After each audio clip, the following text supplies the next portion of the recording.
inihahandog ng NSTP Diliman Office. SIKHAY LINKOD 4, an online volunteerism fair.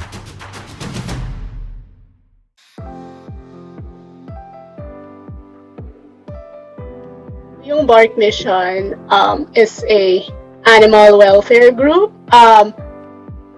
So sa simula, nagre-rescue kami ng mga abandoned cats and dogs or neglected cats and dogs. But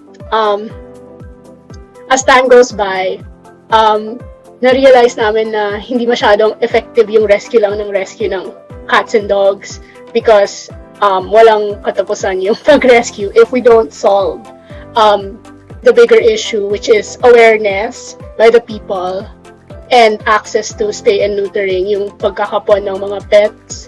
So if we don't address these two issues, parang walang katapusan lang yung rescue. So therefore, parang medyo nagmo-modify na yung organization namin to promote awareness. That's why we love this kind of interviews to make more people aware na hindi nila pwede pabayaan yung mga cats and dogs nila to reproduce.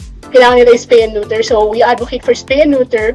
We advocate for responsible pet ownership now. And dun sa rescue portion, we realized that we can't do it by ourselves. Hindi pwede dalawang tao lang nag-rescue. So we want to get others involved. And to do that, we're providing support to other independent rescuers and other organizations. So we help, if we have extra funds or if we have extra food for the animals, we support other rescuers and organizations by channeling these items or these funds to them. So that's BARC mission. Parang ayaw namin maging just another rescue organization for animals kasi sobrang dami na sa Philippines, as in parang everywhere you go, pati sa Cavite, parang full of rescue teams. And we don't think it's a effective solution to the problem. Kailangan talaga awareness, access to kapon, and working together.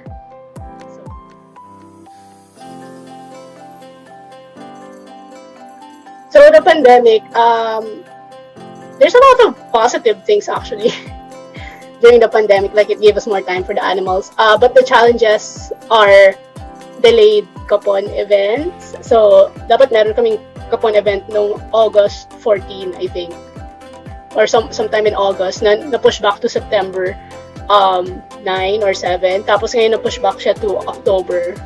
So having that delayed for 2 months, medyo actually delikado sa mga pusa, especially kasi sobrang bilis nila mga anak. So parang while we're waiting, dumadami na naman ulit yung stray cats and kittens. So that's one thing, delayed event. And maybe bringing the animals to the vet kasi medyo delikado or natatakot kami na ma-COVID yung magdadala ng animal to the vet. But aside from, and the increasing in abandonment, pero madami din naman naghahanap ng mga pets during COVID kasi palagi sila nasa bahay. So actually it kind of evens out. But maybe just the spay and neutering and bringing the animals to the vet are the challenges. But then the volunteer engagement is okay also because we can work remotely kasi medyo community-based naman yung mga actual rescuers and stuff. So like in their area lang sila nagre-rescue and stuff.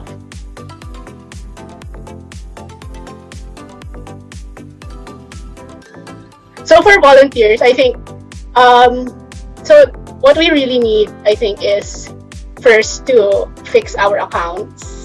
Because we're a registered non-profit, so we need to submit some papers to the SEC. So if there are any accounting students or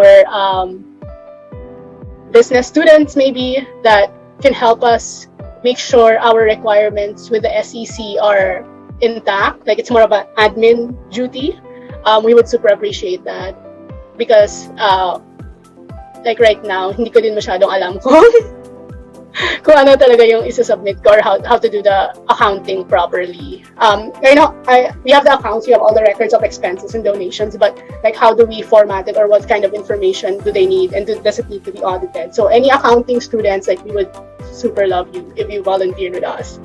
And then the second one is creating this website for our network. So we want to feature all the different rescuers, all the different volunteers, but we only have Instagram, Facebook. We don't have a website. So any IT or computer science or web developers, we would love to have you volunteer with us, or designers for the website user interface. So those two things. And then the other thing also is just volunteering in their own neighborhood. Like if they love animals already and then they see like a kitten or a dog, I'm not saying you need to take care of it, but I'm hoping na kaya nyo pakainin and bring it to a vet para makapon or to spay and neuter. So nurse it back to health and then have it spayed and neutered. And then we're not sure what happens after kung gusto nyo pa i-adopt or papa-adopt sa iba, but just taking that first step of spay and neuter is so important para lang hindi sila manganak or hindi sila dumami. Like that's like one way to volunteer. So just those three things, and you don't need to necessarily volunteer with us directly if you want to rescue or spay and neuter in your neighborhood, but you can totally message us and tell us that you're doing that. And the last one is a volunteer coordinator. So kung madami na yung volunteer, it's hard for us to manage all of the volunteers. So if there's HR, psychology major, anyone who wants to manage volunteers, that would be super helpful. So those are just some of the jobs so that the volunteer manager can manage everyone, including the rescuers, that they can volunteer with us for. Yeah, so if interested po yung mga students, feel free to send us an email. It's better to email than do the social media kasi medyo madami nag-message sa social media ng kung ano-ano. So just email, and then, but right now we're really prioritizing yung website, account side, yung mga more admin and more indirectly related sa actual helping the animals. And also the volunteer coordinator para meron kaming parang people management system. So they can just send us an email and then we will get in touch with them. Kasi yun, we've been around for 1 year pero like we try to evolve or adapt to the situation para we can actually fix the problem, even if it might take very long. We accept everyone. The biggest thing, I think, the most important thing sa mga volunteers is that they should really love cats and dogs, because our volunteers really love cats and dogs. Like even the designers, even the one volunteering to do the website, pero medyo busy siya. They really love animals. So I think we don't really need skills, but we need like honesty, integrity, and the love for the animals. Hi NSTP students.